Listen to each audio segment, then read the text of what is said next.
Okay.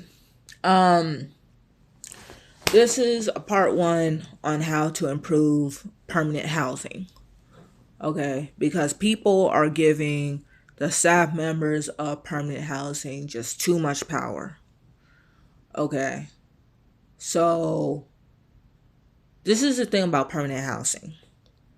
Instead of making just permanent housing permanent no matter what, like preventing people from making their own decisions, it should be permanent until until the resident of this house, this apartment can improve,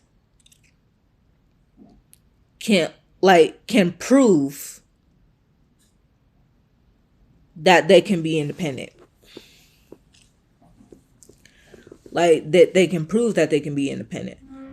But here's the thing: if they're gonna prove that they can be independent, like if the regional center is gonna be like, okay, you have to prove to me that you can be independent. Like here's the thing about regional center: like regional center, if you're gonna be like that, here's the thing: listen to both sides, but don't only just agree with the staff members, because staff members can lie just to keep them in there.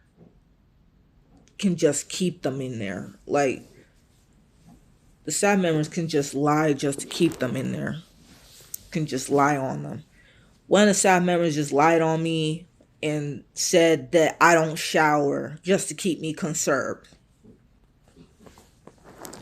All right. Like, here's the thing. Like, here's the thing. Like, if I was this toxic of a staff member in a group home, I would have done the same thing. So, here's the thing.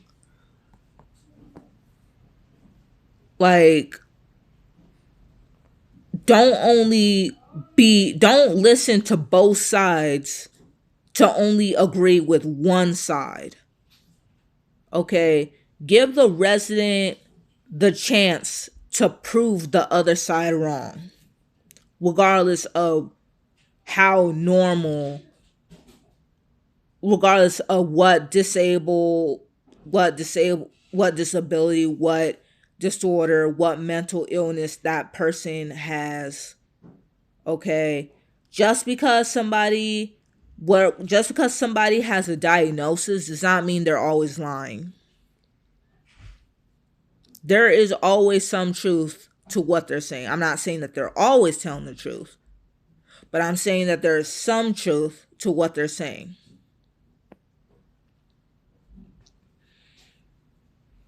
Okay? Nobody's always telling the truth and nobody's always lying.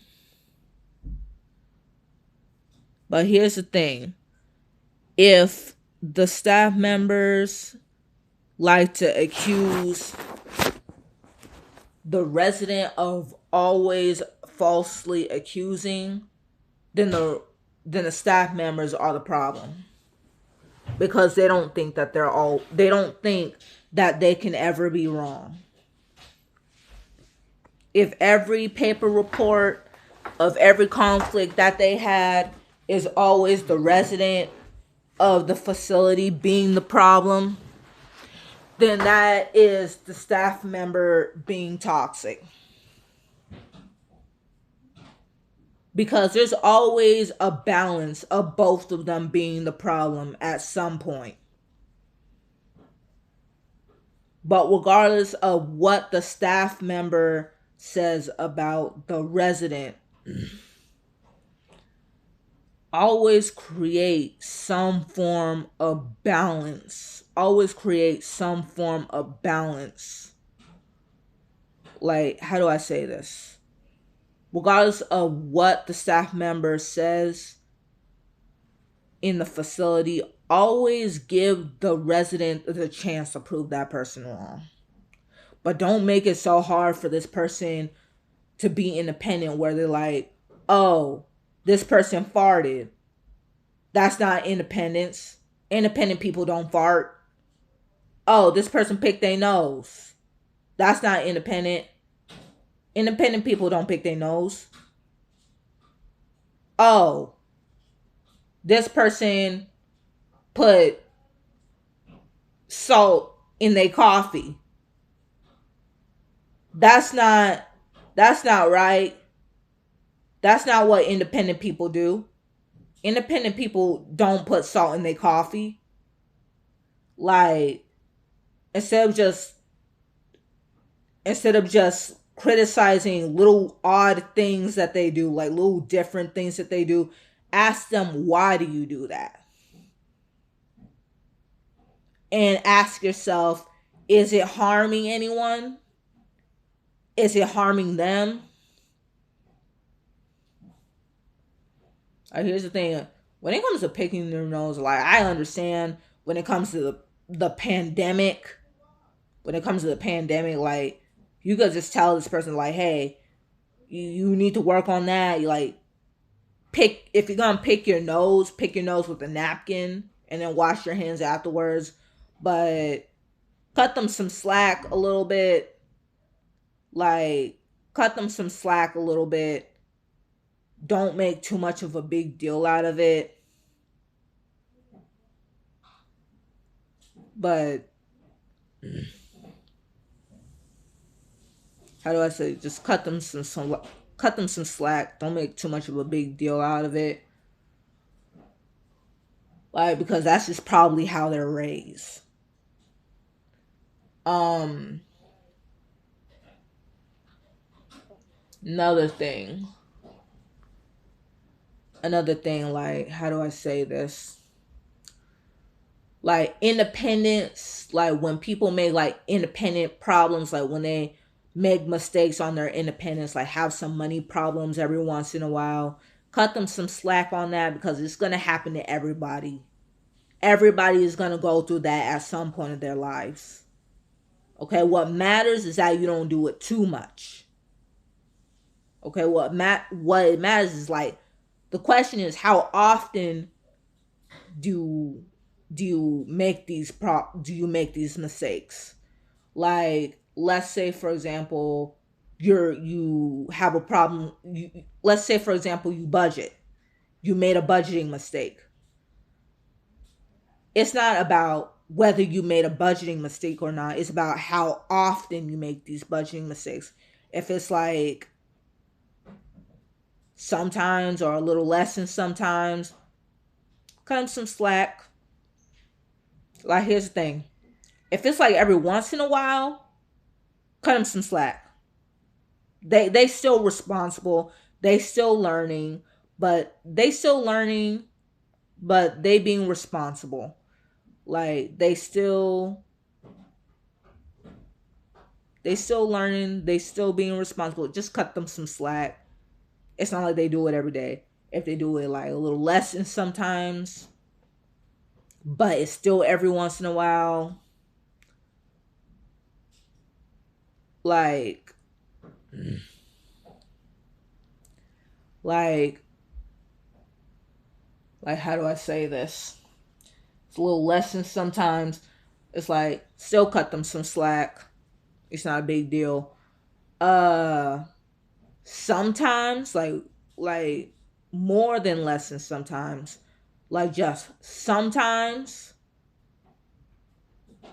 like how do I say that? It's not really independent. Like give them some time to work on that. Often, definitely not independent.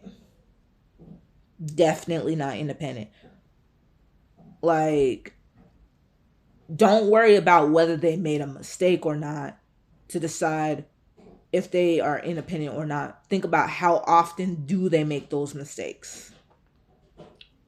Think about how often do they act up?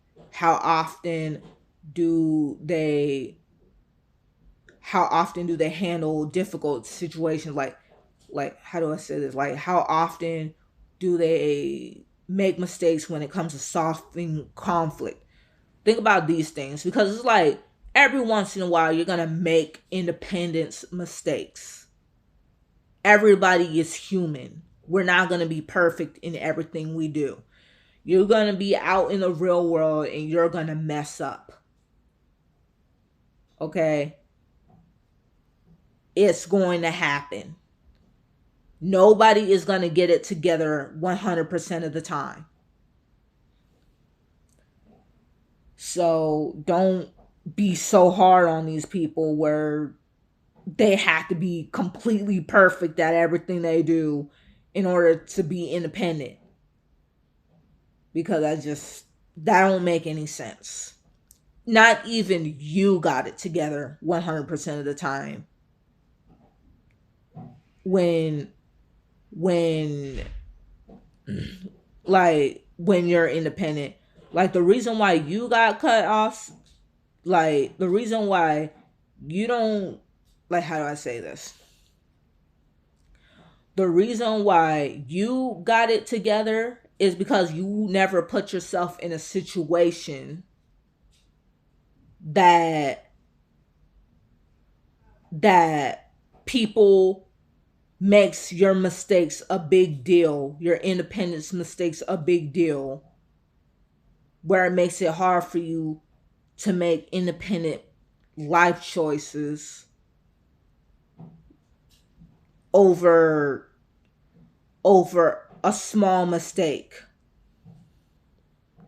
Not only that, group home staff should be paid to help residents reach their goals. They should be paid to help residents reach their goals. They should be paid to help residents reach their goals. Okay? They should be paid to help residents reach their goals, regardless of what it is. Like, they should be paid to help their residents reach their goals, as long as it's not destructive, not causing problems to anybody, it's not criminal or illegal or nothing like that, and they should be legally obligated to help you. Like, regional centers should like keep tabs on these. Should keep tabs. Like, there should be somebody hired to keep tabs on whether the staff members of the facilities are doing their jobs, and on whether the residents are doing their part too. And another thing, if the staff members are trying to help the residents do their job, like trying to help the residents do what they're supposed to do, and the resident don't want any help, like the resident don't want to get their new place, etc.,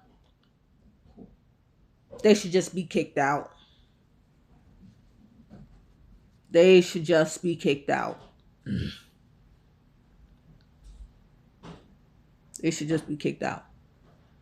People who are severely mentally disabled, where they're like so slow than a turtle, mind of a baby, can't really think for themselves, don't know what is going on,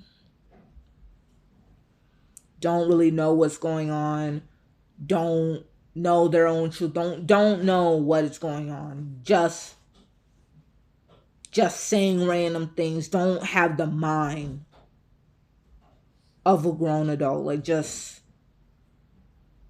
don't even talk like an adult, something like that. It should be like, how do I say it? Like just couldn't be treated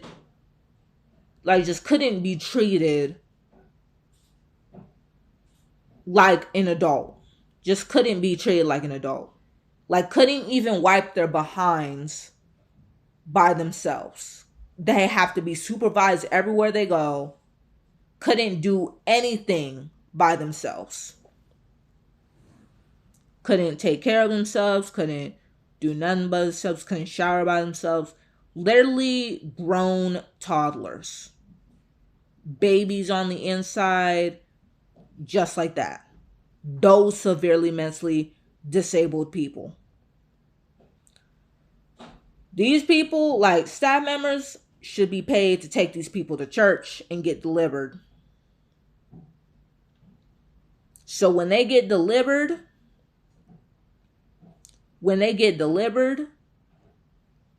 staff members can help these people get the jobs that they need and help them get the houses that they deserve.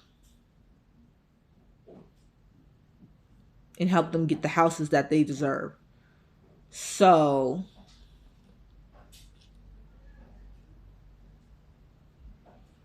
like, and help them get the houses that they deserve. Like, help them get like an apartment that is for people who are trained to be independent and not for people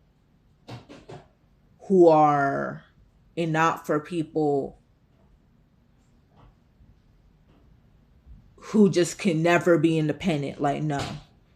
So one thing I could say is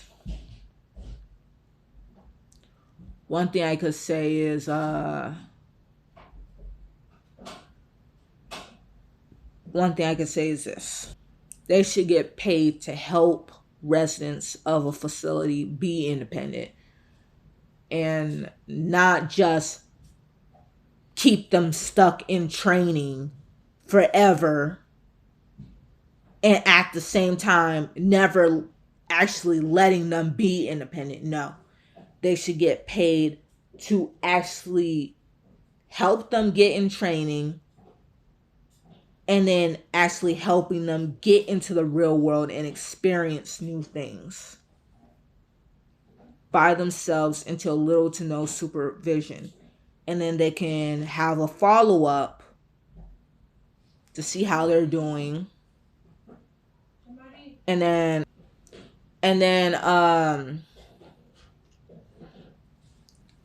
what was I saying? And then they could have the experience to live the life that they want to. They can have the experience to live the life that they want to. So when it comes to that, they can get a follow-up, and then once they can confirm that they're okay, they don't need no supervision, and it's all good. But here's the thing. If the mentally disabled person, not the severely disabled person, like, here's the thing about severely disabled person, okay? You don't really need their consent. They will agree to anything. And everything, like. So yeah. But like, you don't really need their consent to be delivered. But when it comes to people who are high functioning and mentally disabled, mentally disordered, you need their consent in order to be delivered. But one thing you gotta trust is that they can be independent, whether they're mentally disordered, mentally disabled, or not. Like, they can be independent. And they don't need deliverance. Well, they do. It's like, how do I say this? They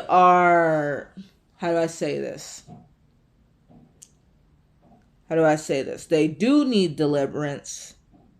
But at the same time, if they don't want it, we can still trust that they can still be independent even without deliverance. I've seen many people who are autistic, schizophrenic, and have mental disorders and disabilities, and have a house and have a life and a family of their own, and they got their life together. So there are also people with disabilities, like physical disabilities, and they have a life and a family and a house of their own. So yeah,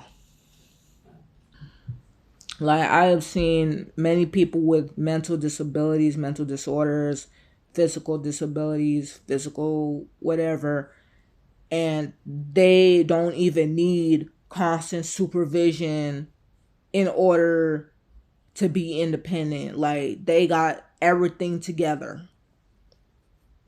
So yeah. So yeah, that is my that is my that is my that is my how do I say that? This is my suggestion on improving facilities. God bless. Please take this into consideration to whatever this is, to whoever authority watching this. So yeah, God bless.